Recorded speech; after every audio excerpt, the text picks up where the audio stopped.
The dark wooden walls of my dad's study felt like they were closing in as he signed the last paper with a sharp stroke. The sound of his expensive pen scratching the paper was harsh, like nails on a chalkboard. "There," he said, pushing the papers across his desk. "It's done. The $2 million will go to Jennifer instead. My name is Emma Chin, and at 28, my family was cutting me off, again." Jennifer, my sister, stood by the window, trying to hide her pleased smile as our father took me out of his will.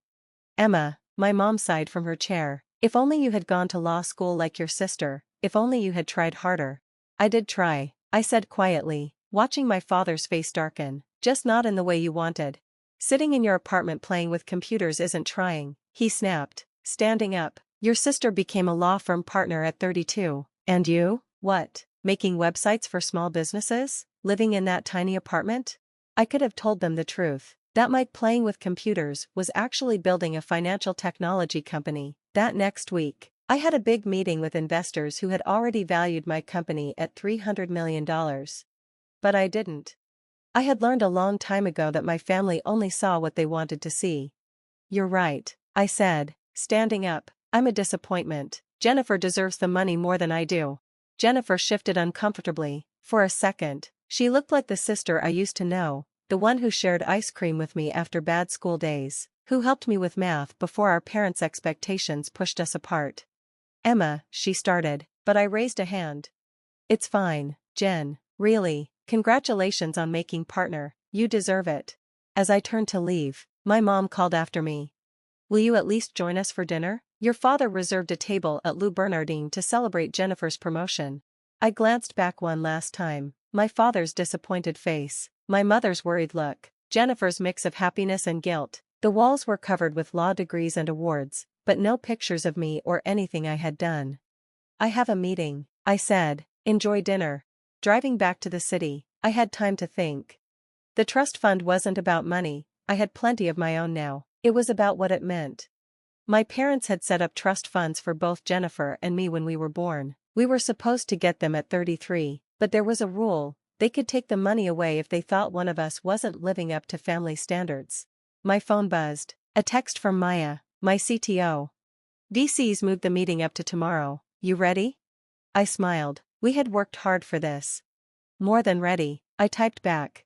It was time to change the game. When I got home, the tiny apartment my dad mocked, I kicked off my heels and went straight to my office. The screens on the wall showed live data from our AI system's latest test. Numbers flashed by, proving that our work was paying off. My playing with computers had led to Athena, an advanced AI system that could predict stock market moves better than any human. My phone buzzed again. This time, it was Jennifer. "I'm sorry about Dad, you know how he is. The trust fund doesn't matter anyway, right? You're doing fine with your computer stuff." I stared at the message, noticing how even Jennifer's kindness came with a slight insult. "Thanks, Jen," I replied. "Enjoy dinner." I turned back to my screens and opened the pitch deck for tomorrow's investor meeting. The numbers were incredible. Our testing had shown Athena performing 32% better than normal trading programs. Big banks were already showing interest, hoping to get early access. A soft chime sounded, a video call from Maya. Her face appeared on my screen, looking less energetic than usual. "Hey," she said, "how was the family meeting?" "As expected," I said, running a hand through my hair. "Dad gave my trust fund to Jennifer. They're celebrating at Lou Bernardine right now." Maya shook her head. "Their loss. Are you ready to show those investors what real success looks like?" I pulled up a screen showing Athena's latest test results. "Actually," I said, "what if we don't take their money?" Maya's eyes widened. "Wait, what? Emma, this is a $50 million investment at a $300 million company value." "That's small thinking," I interrupted. "Look at these numbers. We don't need outside money. We could go public in a year, keep full control." And I smiled, imagining my dad's face when our company made headlines. Prove to them what playing with computers can do. Maya was silent for a moment, then grinned. "You want to build an empire." "I want to build something my father can't ignore," I said, "something that changes the entire financial world." Maya raised an eyebrow. "If Athena is as powerful as we think, wouldn't your dad have heard about it by now? He's a corporate lawyer." I laughed. "Maya, my dad still uses a BlackBerry and thinks coding is just a hobby. He has no idea what I do."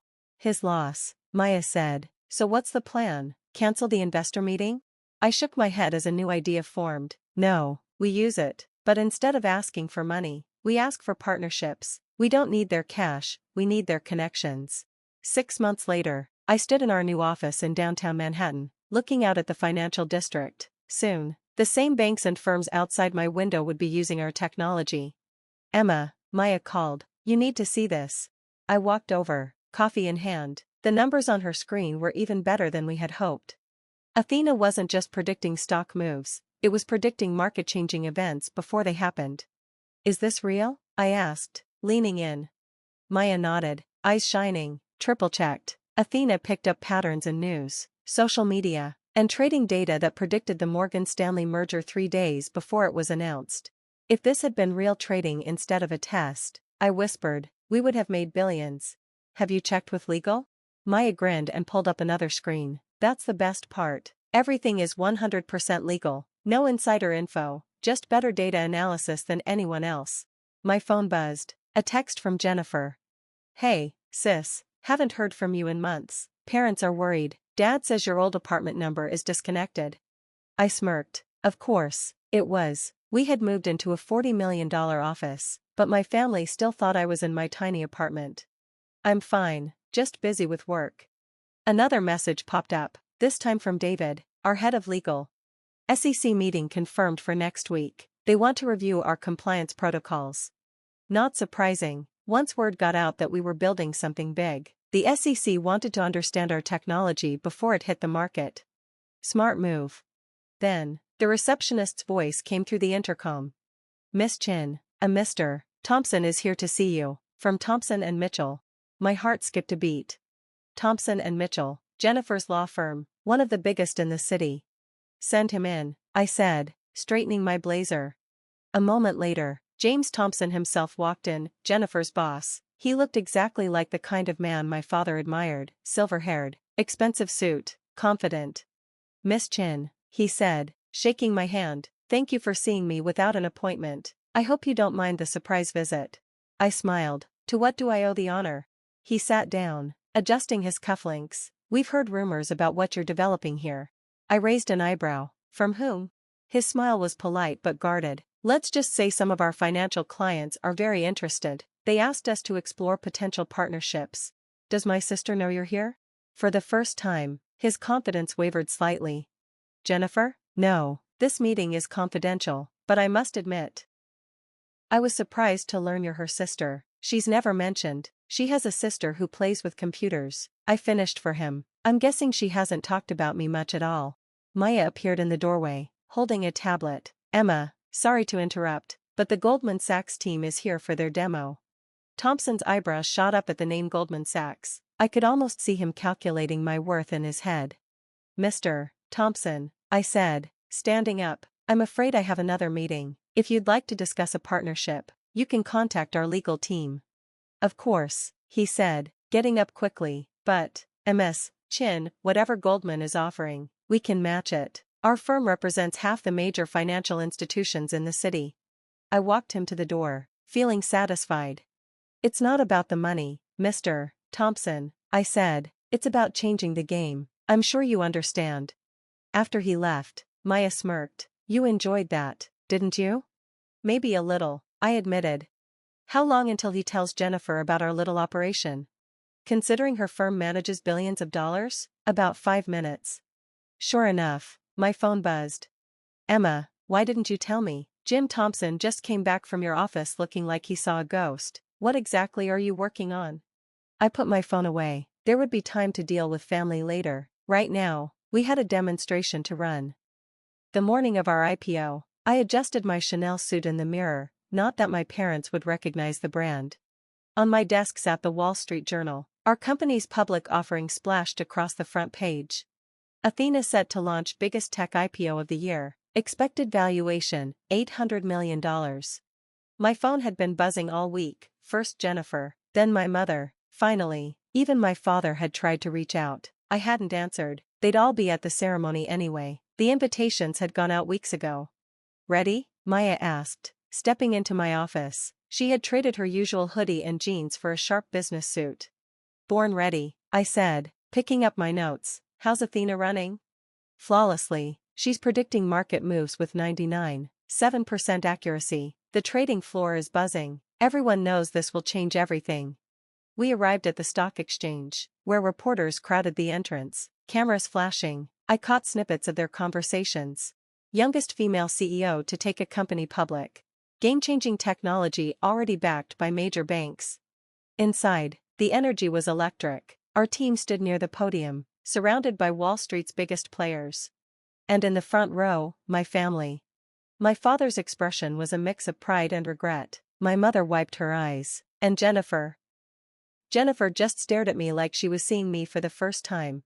My father stepped forward. Emma, we had no idea. No, I said calmly, you didn't, because you never asked. Before he could reply, the exchange president called me to the stage. It was time. 3 years ago, I began. I started coding Athena in a tiny apartment. People called it playing with computers. They said I was wasting my potential. They didn't see that I was building the future. I paused, letting that sink in. Today, Athena processes more financial data in a second than Wall Street does in a month. She predicts market movements with near-perfect accuracy, legally and ethically. But more than that, she proves that when you believe in your vision, nothing can stop you. The ceremony went as expected, speeches, handshakes, the ringing of the bell. But the real moment came when our stock price hit the board. The room erupted as the numbers shot past expectations. By lunch, my shares alone were worth over $300 million, more than 100 times the trust fund my father had taken away. After the ceremony, my family approached. Jennifer spoke first. Emma, I'm sorry, she said, her lawyer's mask slipping. All this time, when you tried to tell us. Save it, I said, but not harshly. You saw what you wanted to see. My father cleared his throat. Princess, about the trust fund.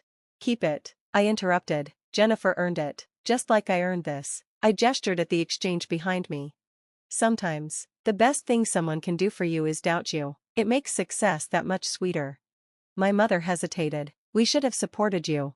I looked at the people who had, the team that stood by me when no one else did. You're right, I said, which is why you're all invited to dinner tonight. I've reserved the private room at Lou Bernardine. I hear it's a great place to celebrate success. My father's face reddened at the memory of his celebration 6 months ago, but he managed a small smile. We'd be honored.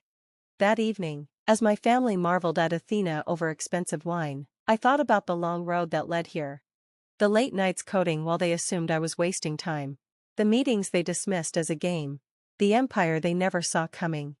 My phone buzzed. A message from Maya. Stock closed at double the projected value. You're officially a billionaire. I smiled, watching my father struggle to explain how his disappointing daughter had just built the future. Success, I had learned, wasn't about proving them wrong. It was about proving myself right.